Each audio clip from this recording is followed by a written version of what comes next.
Good morning. Oh, well, it's actually rather sunny today from what I was and wasn't expecting. Oh dear, we're a bit laggy by the looks of it. Oh, that's a bit.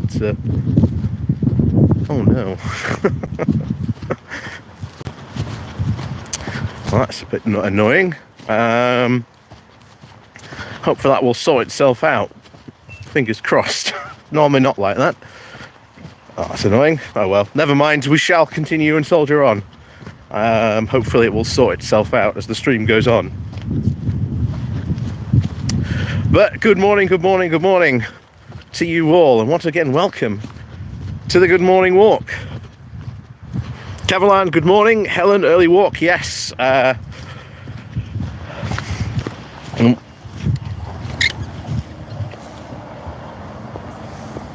Suzanne, Nicole, good morning to you. Yes, we've got an early walk this morning. I've got a meeting to chair at 10 o'clock today. So, going to get out and about early and get this good morning walk in the can, as they say. Kath OG, good morning to you. Good morning from Texas, from Diane. And like I say, good morning to everyone else who's joining us as well. Like I say, welcome to the Good Morning Walk. Looks like nice weather. Yes, I'm actually kind of shocked for once. It should have rained apparently. We had an 80% chance of it happening, and yeah, it hasn't rained. I thought we were going to have another indoor morning walk this morning. Bed Ridings, good morning to you.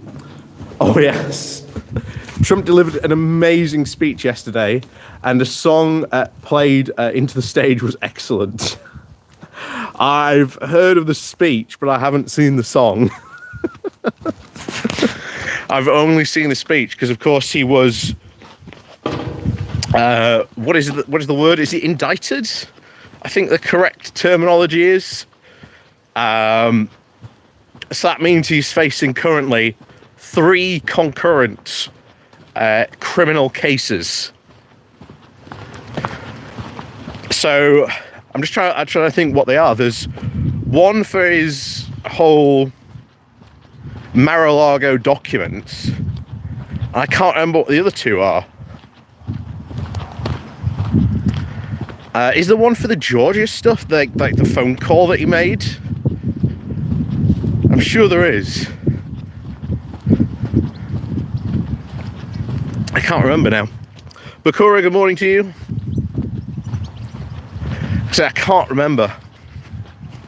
It'll be 4 soon. Oh, I'm not surprised. Yeah, there is one for Georgia. Yeah, I thought so. That to me is probably, and still is probably the most shocking one. That you've got that on file. Ben, the song references one man going to jail and one man could be president. Trump arrived on stage just at the point of the song reference the man will go to jail. Well, you know, Trump with perfect timing as always. Exactly, timing is everything.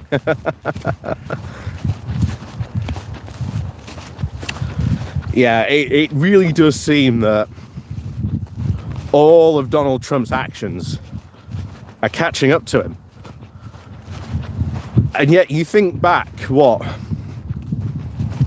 couple of years ago, and everyone thought he was going to get away with all this stuff.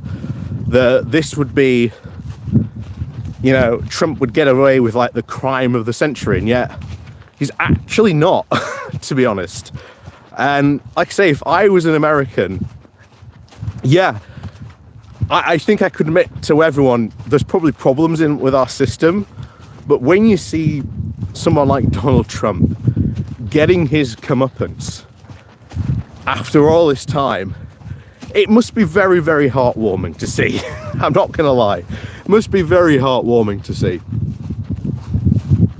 Diane, since he's still defaming. Oh, hang on. Since he's still defaming the woman in New York, that's one of the three. Oh, so that's one of the three, right?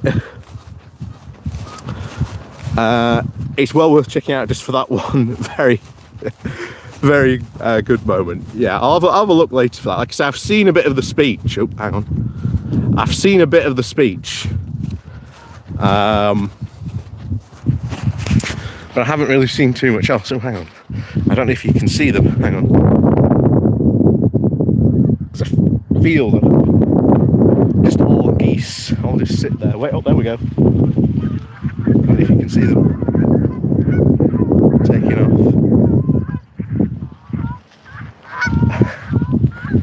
Oh. I don't know if you could see that or not. It was kind of difficult, me having to look into the sun.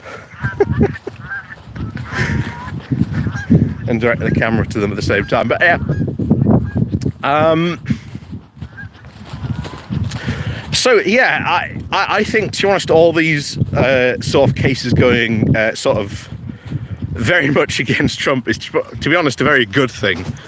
And I hope, to be honest,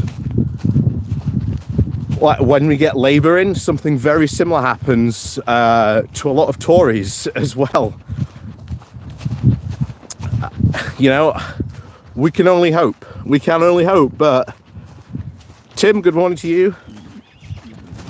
But as I've said before, that only happens if Labour actually wins power. Prinny Bird, greetings to you. And you know, my big worry, and I saw Femi did a video about this. I think it was on, I saw it on Threads. And he's like, you know, you've got to vote. And I agree, you've got to vote. Because that's unfortunately politics.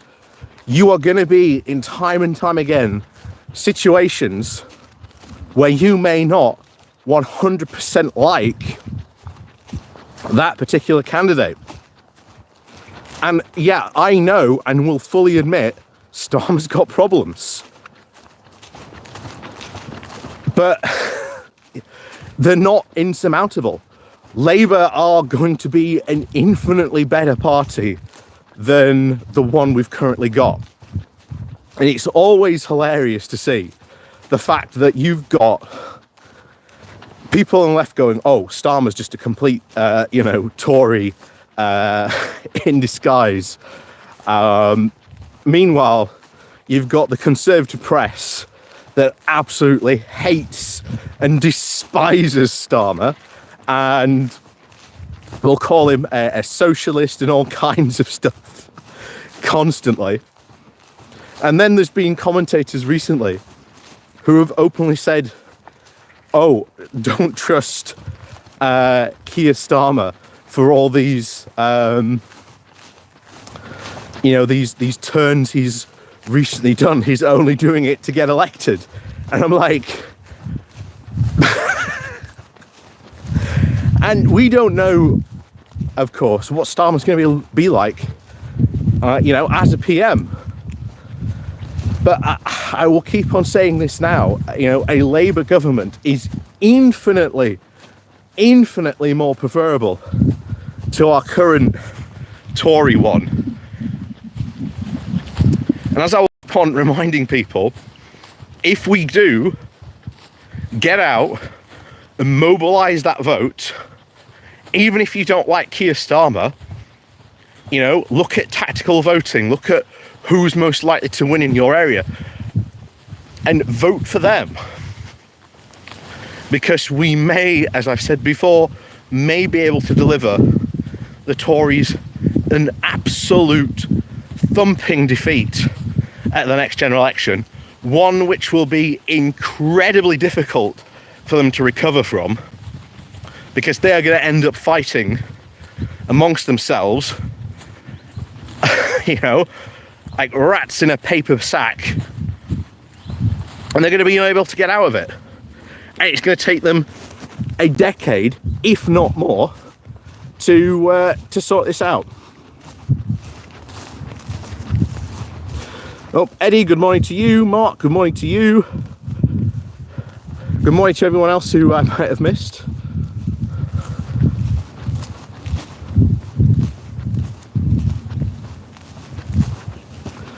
Yep, Lars, yeah. If you British don't get rid of the Tory government, then no one can help you. Exactly. This is the moment where I keep on repeating, if we deliver the Tories an absolute spanking at the next general election, Nick B, good morning to you. If we absolutely beat them at the next general election, which is entirely possible, all the polls are indicating that it is infinitely possible. If we can do that, we can, deliver them that 100 or less returning Tory MPs to Parliament, then there is going to be, for progressives, an amazing opportunity to deliver change in this country over the course of the next two parliaments.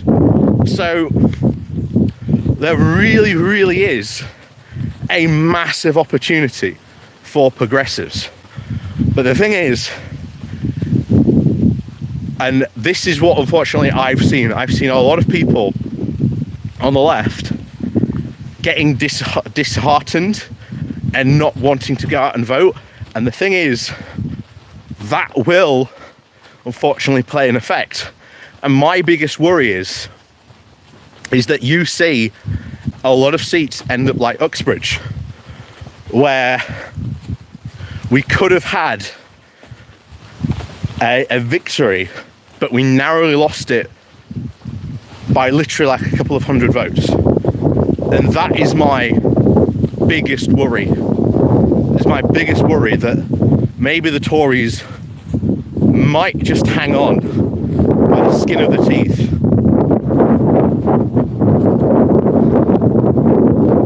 And keep some sort of, viable opposition. And that's my biggest worry. Because there's a lot of seats where they can lose.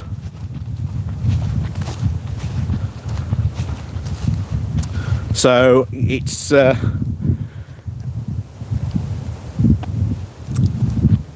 gonna be good if that does happen. But anyway, hang on, because someone just said something I want to respond to. Where is it? Here we are. Yeah, Tim. But Keir also has to put some stuff out for the left wing to vote for. There is stuff for us as left wingers and progressives to vote for. The mass of green policy, the fact that you've got Ed Miliband, Rachel Reeves, who are 110% behind doing green policies and green initiatives, which we desperately need. Even Keir Starmer and Ed Miliband have talked about expanding power for unions. What, as a leftist, I think that's probably what you would like to vote for. And I've said this before, in politics, unfortunately, sometimes you are going to get times where you are not going to get 100% of what you want. And I think this is the case. And yeah, it sucks, but I'll tell you this honestly now. Would you rather prefer another 4 years of Tory government where we get absolutely nothing? Or would you prefer a Labour government that is going to maybe deliver you maybe Starmer's really good. Maybe he delivers about 60% of what we want. Maybe he delivers 40% of what we want. But I'll tell you what, we won't be getting nothing if it's, like we would if it was a Tory government. So that's the message we really have to drive home. And I know there's a lot of people out there that repeat this stuff because we've seen it in the past couple of weeks, and I worry that that's what ends up setting in into a lot of people, so they don't go and vote Labour, or they don't vote tactically. Maybe instead they go out and vote for the Greens when they could have voted Labour, and maybe their vote could win. And I do worry about if that could be something that ends up setting into voters in the UK. And I really do worry about that. So, in fact, I really want to do a video to respond to Vosh. He put out a video recently saying that the Tory party has gone to the right. And again, as always, I disagree with that. So I'm going to do a video response to him later on, because I really, really disagree in this regard.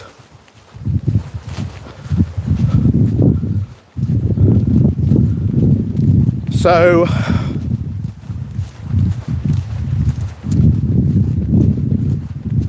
it's difficult. It really is. And I know for all the things of the, Keir Starmer not undoing the benefit cap. I get that. I get that. The 2-child benefit cap could be such an easy win. It really could. But it's disappointing. It really is.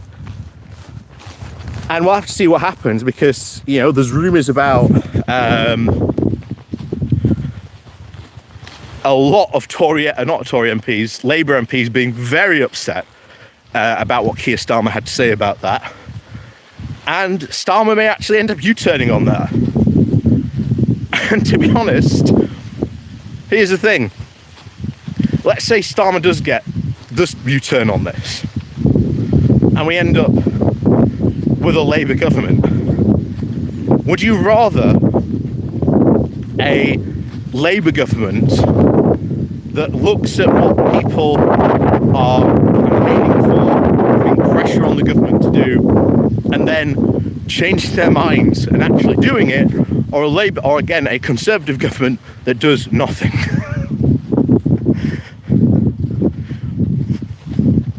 Because again, I know which government I would want.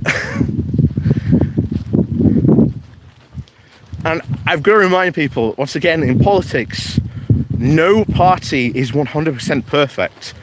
And I'll remind people, even though, I campaigned for Corbyn, I voted for him in the leadership contest.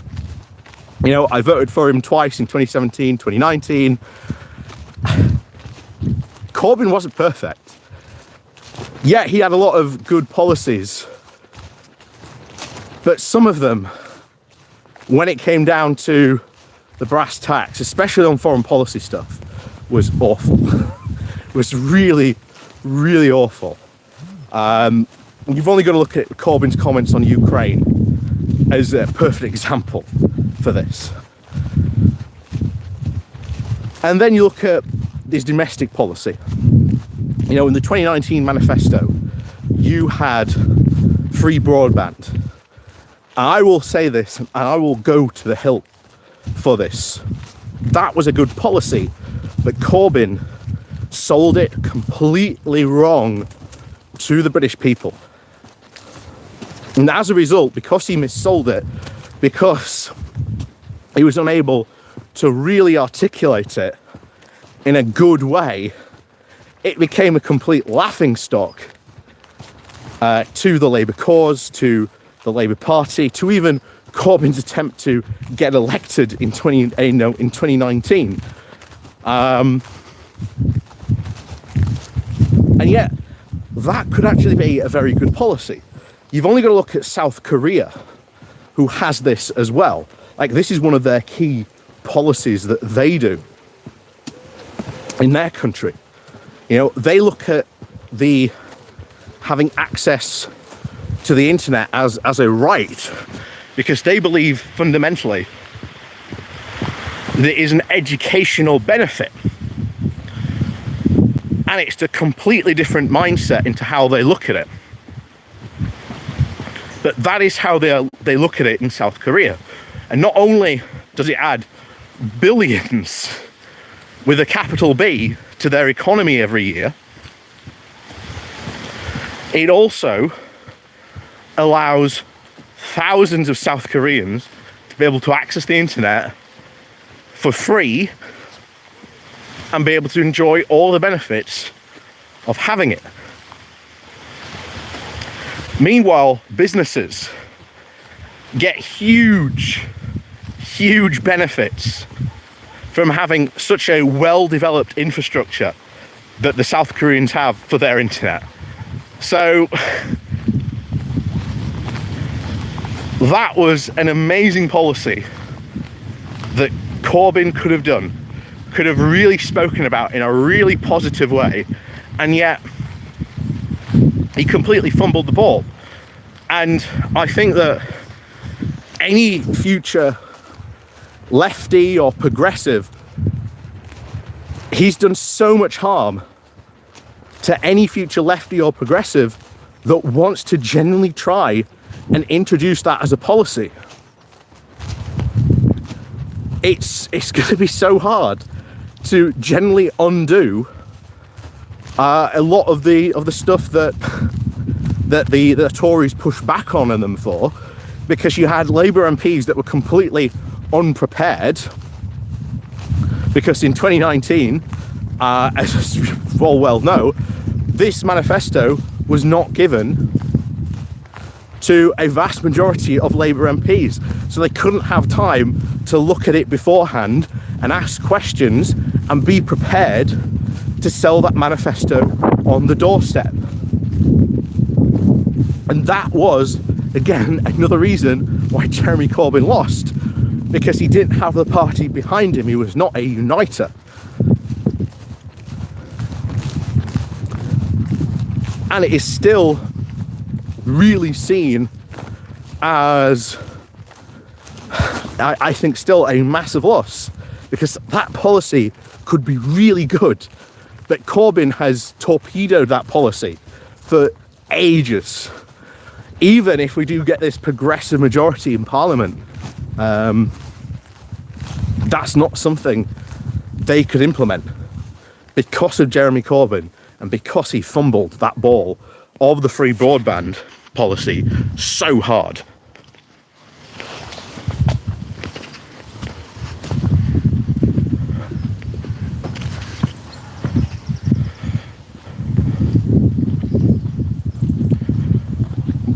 So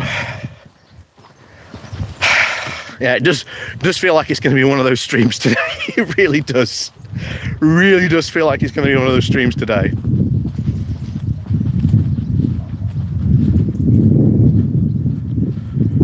But this is what we've got to do and what we've got to achieve at the next election, and we cannot let this voter cynicism set in. We cannot let it set in, because that's going to turn people away at the voting polls. And as I've continually said, oh, thank you very much, Maggie Pie. Yeah, Starmer, no money left is no joke this time. Well, that's another thing we've got to look at. What does Labour end up inheriting economically from the Tories? It's going to be very, very hard for them to turn this ship around. It's going to be very hard, but it's not impossible. And I do believe they've got the right policies, especially like economically, of like investing in the UK, investing in like green technologies and green businesses, to be able to do that. So I am very, very positive about the impact that we can have on the UK if we get a Labour government in. But anyway, yes, thank you very much, Maggie Pie. Thank you very much for your super chat.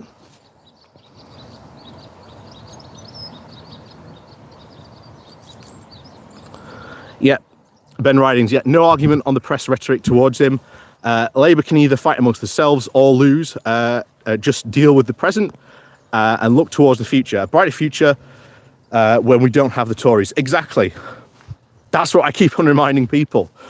The Tories, if they get an absolute demolishing, they ain't coming back from this. for some time. So this unleashes a big progressive opportunity for us. I keep on reminding people of that. Keep on reminding what the bigger picture, and I want to remind people of that because it is worth reminding of what the bigger picture here is in the UK at the moment.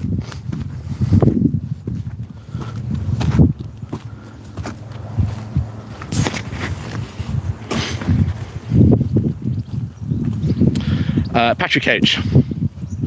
I liked sort of Corbyn's policies, but didn't think he was a credible leader. I agree with you on that. Again, I agree with you on that, Patrick. And Corbyn did show he was not a good leader of the Labour Party. I will absolutely agree with you. I think he was made a far better deputy leader. There you go. As an MP, he was not a loyal MP. At least you should do is vote for your manifesto policies when your party is in power. Yep. Exactly. And the other thing that Corbyn is really responsible for is the state that we ended up in now with Brexit. Corbyn is responsible for a lot of that. Because he himself couldn't make his mind up about what he wanted to do, even though most of the Labour Party was like, okay, we need to go for a second referendum. Corbyn was very non-committal about that because he was a Lexiteer. So, now there's a lot of people who like Corbyn, who will still not accept that he had a lot of problems, and he's part of the reason why we are in our mess, certainly with Brexit today. So it's something else he should not be, allowed to just, abdicate responsibility from.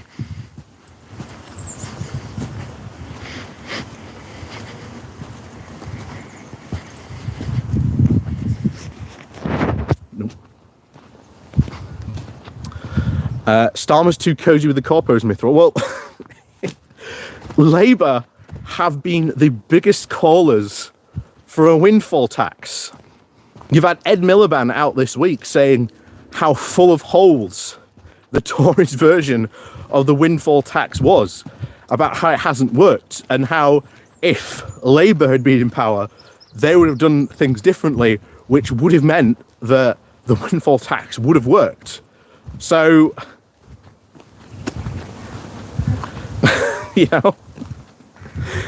So don't believe all the hype about how bad, quote, Starmer is and how he's cozying up to quote corpos, because unfortunately you need to do that. I mean, one of the things we've seen recently, or that has been done very, very quietly, what has happened very, very quietly indeed, is that the cap for donations has been raised by about 50%. So the Tories are going to see if they can try and spend their way to some sort of, victory. And that is going to be very, very advantageous to them. But it's also, as we've said before, who has the most money to spend in politics? Like it or not, it's rich people and big corporations. And unless you change the rules around that, you need money to fight a general election. This is unfortunately what you've got to do to win. It's how you play politics, unfortunately, and sometimes you've got to do a deal with the devil. Like it or not. Like I say, I agree with you. I'm not 100% comfortable with Starmer being in, cozying up to corporations, but hey, they've got the money, and that's what they need to win this. And exactly, Maggie Pie. Yeah, you just pointed out. Yeah, big corporations won't support the Tories this time. That's something we have been seeing, actually. These big corporations being just so distressed by the fact that these companies aren't doing that, aren't supporting them. They're going to chuck them out. So it's oh, hang on. I'm glad I wore my wellies this morning. I thought, oh, the ground's so dry. Why did I wear my wellies? Now it's coming useful. But yeah, it's that's politics, unfortunately, sometimes. And unless, once again, we change the rules, which, bear in mind, Labour has said it wants to change the rules for lobbying and donations and end MPs having second jobs. I am very hopeful about all the stuff that we can actually do in what would be a very, very progressive parliament. But in order to do and to make those changes, we've got to win. And if you don't win in our system,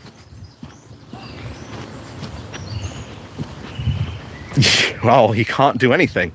This is why I always point out, in 2017, all the pro-Corbyn people always go, oh my word, look how well Corbyn did in the election. Look how much he increased the Labour vote by.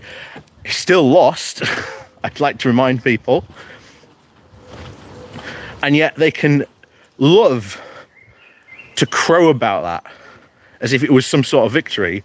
And then in 2019, where, once again, Corbyn was responsible for one of the biggest Labour losses in its history, and yet they refuse to take ownership. They completely refuse to take ownership of that. And it tells you everything that, unfortunately, I think would have happened under a Corbyn leadership. Robo Monkey, thank you very much for the super sticker. I think it tells you everything that would have potentially happened. I think Corbyn would have become a cult of personality. And while he would have passed, I think, some very, very good policies domestically, I think you would have seen Corbyn leave Ukraine completely on the hook to dry out. And I think that would be a massive, massive mistake to make on that front.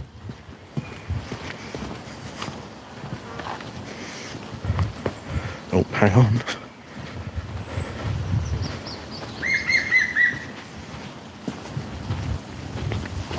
Oh, hang on, let me just get through here. So, do apologise if I miss anything. I'm just trying to get through this. Okay, a daisy. There we go. Is it better? Yeah. Oh, it's better. I take it slow and steady. I should be all right. Right. Anyway, Mithril, you had a comment not to respond to. Where is it?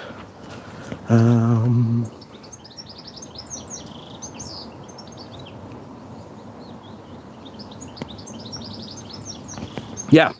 And Mithril, why did that happen?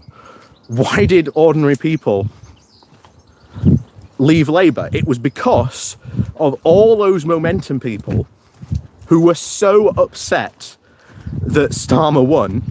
They were calling for people to leave the Labour Party, to cut up their membership cards and cancel their membership as soon as Starmer won. As soon as Starmer won, that was the call that was going out by those people. So, yeah, of course Starmer's had to go to corporations because you need money to win a general election. And unless you change the rules about donating to political parties, that's the case. Mithra, I'm less pro Corbyn than you think, but at least we had some hope. It seems to have evaporated. Well, no, as I keep on, trying to instill into you, Mithril, this next general election, there really, really is a massive, and I genuinely mean this, a massive progressive opportunity. Forget about Starmer and everything else at the moment, because here's the big picture. If we can get out and galvanize people into getting out and to voting, and we get progressive, not progressive, we get tactical voting mobilized, we get out and we drive the vote out to people to say, this is it, you've got to get rid of the Tories. This is the election to get rid of them, because the Labour government's going to be infinitely better than the current one. Even if we don't 100% agree with what they do or what they're going to do, it's better having Labour in power. But the opportunity comes in the fact that you will see a ton of progressive MPs from a lot of the different parties, particularly from Labour and of course the Lib Dems, who will greatly benefit from the Tories' absolute electoral thumping. And it is these progressive MPs that will campaign for change and start to put through some really progressive policies. And without the Tories being able to interfere, because they have been absolutely, pretty much consigned to a non-threat status. If we can get them under that 100% MP threshold, we will be able to do so much. And I genuinely mean that.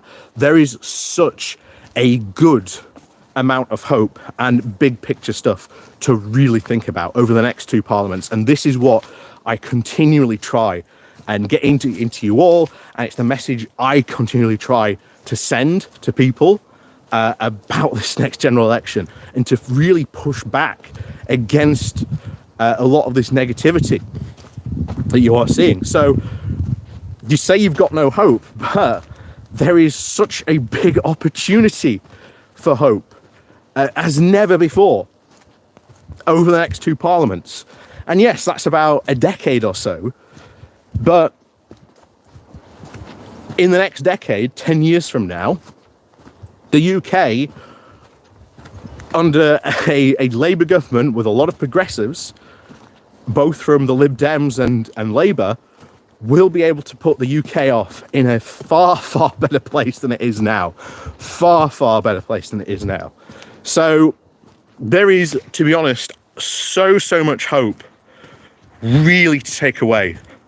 So much hope. So don't let yourself get down or lose hope from, stuff you've seen, because I've been disappointed as well by, as I said, the comments made about, Keir Starmer and the 2-child benefit cap. But what if Starmer gets into power and, let's say 2 years in, he decides, well, tell you what, we're going to undo that cap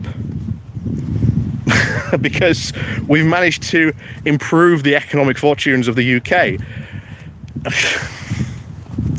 It's that's the type of stuff that we want to see. Or we see the progressive in Parliament really push for that. We already know a lot of the Labour MPs have gone to Starmer saying how disappointed they are that he's not going to get rid of that, because it's just such an easy win. So I do have generally a lot of hope, so much hope for the next sort of two parliaments. I really do.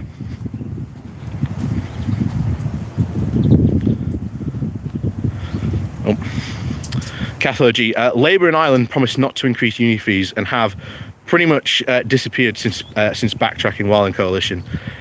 I know sometimes it's what happened to the Lib Dems. It's what happened to the Lib Dems as well over here, but they now seem to have at least made somewhat of a comeback.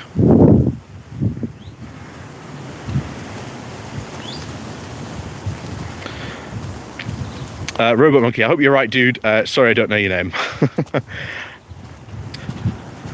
Oh, it's Bowler Hat Man. Welcome to the channel.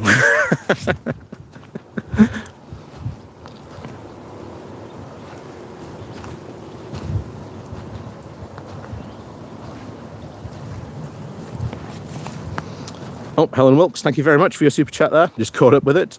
Don't let wanting perfect prevent getting better. Exactly. It's this is what I see, and it is really from the left. Unfortunately, that a lot of people are insisting that they have to be like 100% left, and yet take Uxbridge. Uxbridge is another perfect example of this, of the Labour candidate standing in Uxbridge was pro PR. And I've said it before, if you want PR to come into to policy, we have to get more pro PR MPs into Parliament. And he could have been one of them. But like I say, because of, well, how Uxbridge went, we unfortunately didn't get him into Parliament, which is, again, is a great progressive tragedy.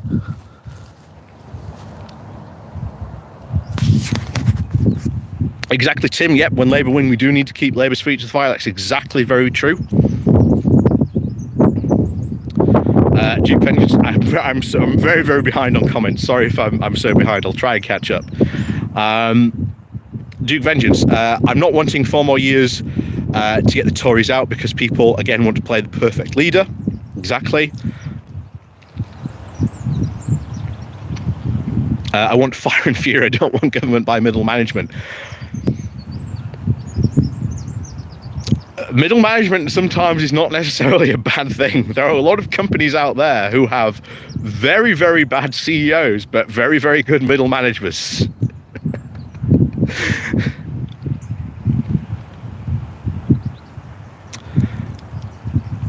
Joe, if the British people do not vote out the storytelling Tories, I have no hope for you. I hope we do as well.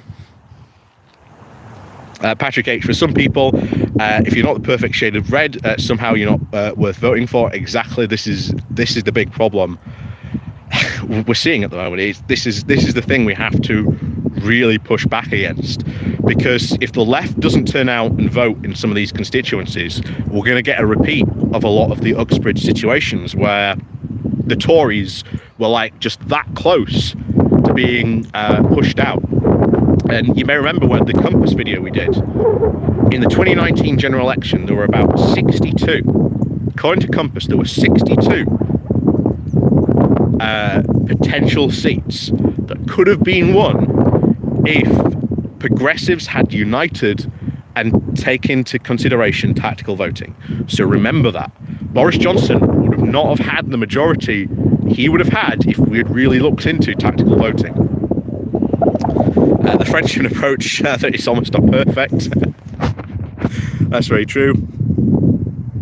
Uxbridge went under the ULEZ smokescreen. Yeah, exactly. That's what the Tories are now trying to do, even though it's their policy. And we've repeated several times that, Grant Shapps made Sadiq Khan expand ULEZ, or else he wouldn't be getting any more public transport money. So,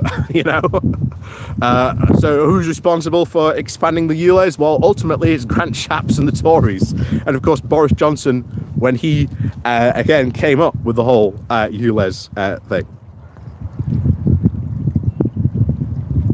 Yeah, basically no one gets graded 10 out of 10 in exams because we would say that the perfect is good. Yep. I see so many injustices around me, and it makes me angry. Well, yeah, it does. It makes me angry as well, Mithra. I agree. But sometimes, especially in politics, change doesn't come as fast as we would like. And that's the very sad thing. But that is politics. Sometimes change is a lot slow. It's very hard to really get things through Parliament. That's just politics, unfortunately. But I would rather Labour be in charge than the Tories.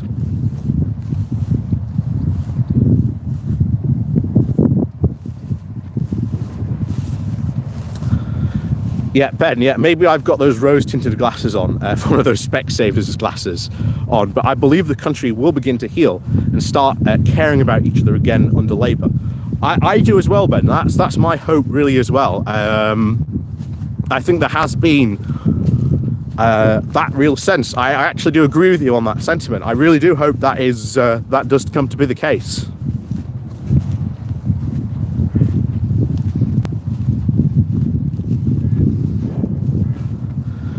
Yeah. Religion aside, the best grade you can get is at least 9 out of 10. So that's what people aim for. And yes, the other French approach, which isn't entirely unreasonable.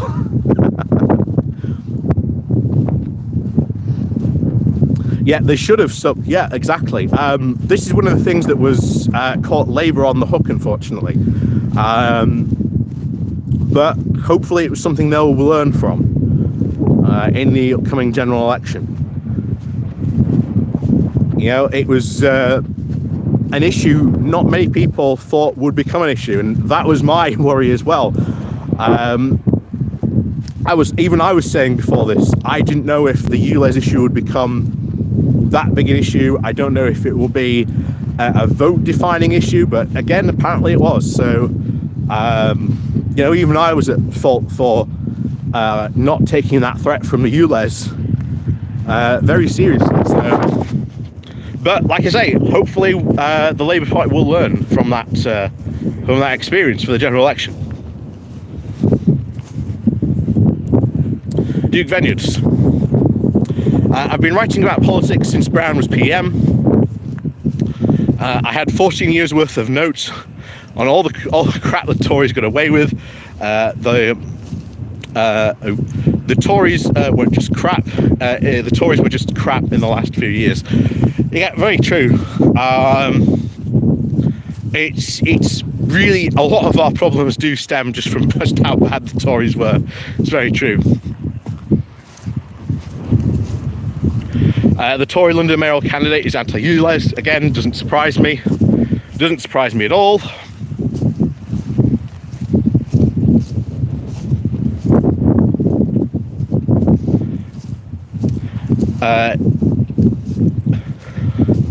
He didn't have other problems under Corbyn as well. Tolerance for the intolerant, yeah. You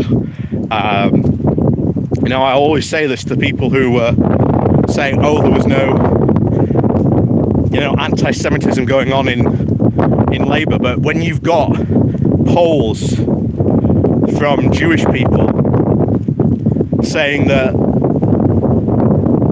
a large majority of them have experienced it and that they are worried about it and that it is a problem, well, you know, there's no smoke without fire. And as we saw in the report, both sides weaponized this problem. You know, it seems that the Corbyn side didn't take it seriously, and the other side was taking it seriously, but not actually wanting to do anything about it, which made the problem, once again, even worse. So there was a classic case of, unfortunately, no one did anything about it, which I think is a great shame.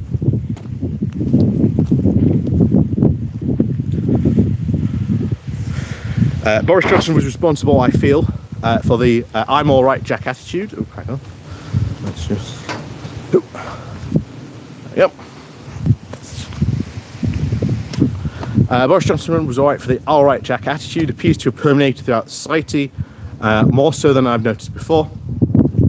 Yeah, very true, but sometimes you can't blame people for that economic attitude either. Especially through the times that we're going through now, which, again, is a great shame.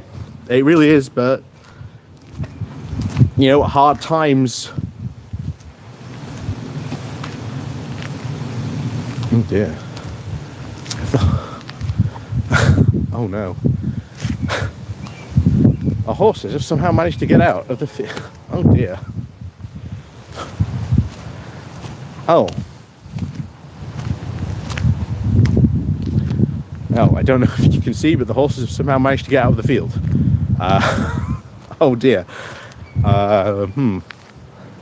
I don't know who to call about this. Oh dear. If they jumped the fence, they must have jumped the fence. Had to have just jumped the fence.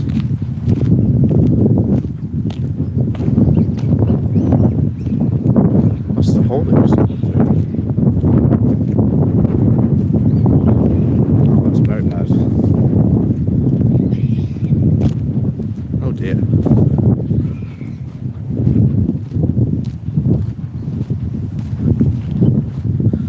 Oh dear, oh dear. We'll have to do something about that after the stream. I don't know if you can...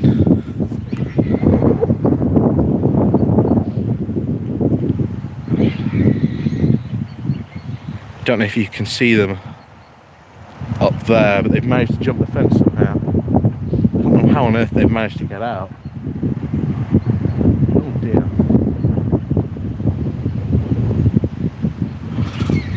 Oh dear, we'll have to do something about that after we finish the stream.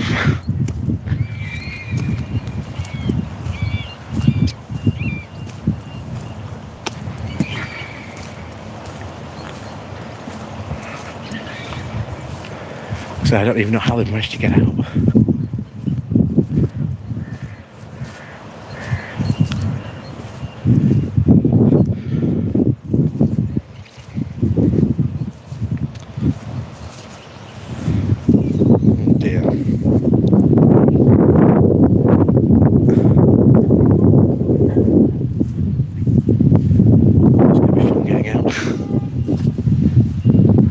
Yes, I do apologise for all your all your comments I'm missing at the moment, but I'm just trying to figure out how on earth this has happened here. Oh,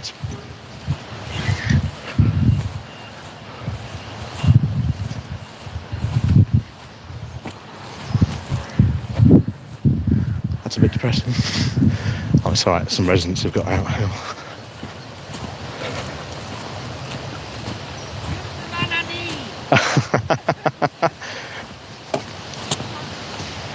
Oh, that's how they've got out then.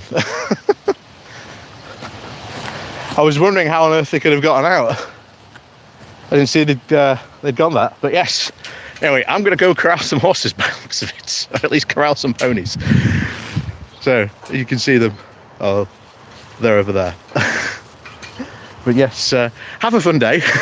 My day just got infinitely more interesting, corralling ponies. So as always, thank you very much for joining me. Sorry I missed your comments out in the past couple of minutes, but yeah, that's just the way things go. Sometimes you don't have these unexpected things in the morning sometimes, but that's the way it goes. So as always, thank you very much for joining me. And of course, have a fun and absolutely fantastic weekend. And as always, we'll see you all next time for another Good Morning Walk.